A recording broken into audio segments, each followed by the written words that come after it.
report about on one more on field operations for an okay. Well, the yes, 9 months operations commander, but we need to get that clarity there. But that is a reporter about there.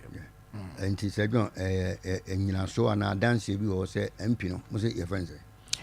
A friend of Emmanuel. Addo. Aye, Emmanuel. Is it true, say, or call site or Mokotono?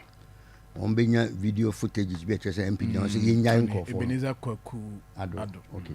Our cause in what capacity? See, you release the boys. Say, calling that an asman. When you calling that and in what capacity any didn't a Kwaku release will be a MP. And so what? Say, John. Say evidence be show up. Pa clear. Say, Abanti, MP no. Or call say yin boys no. Ne a beddead say a yampa. So what they calling that they didn't call no. A yampa so didn't call. Say, John, we have to disown them. Evidence they said What I mean.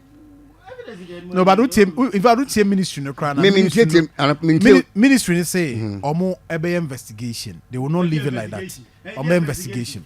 Sir John, necessarily because MP no, we are very your friends. We are dishonourable. We are lawless MP. Sir, Sassim, we know what to mean. Could do a call. Where we one thing, and I'm penny fair. She is a soft one, and no more share. Or so, Chester, dear man, penny, is she away? Now, would dig enough one grand say.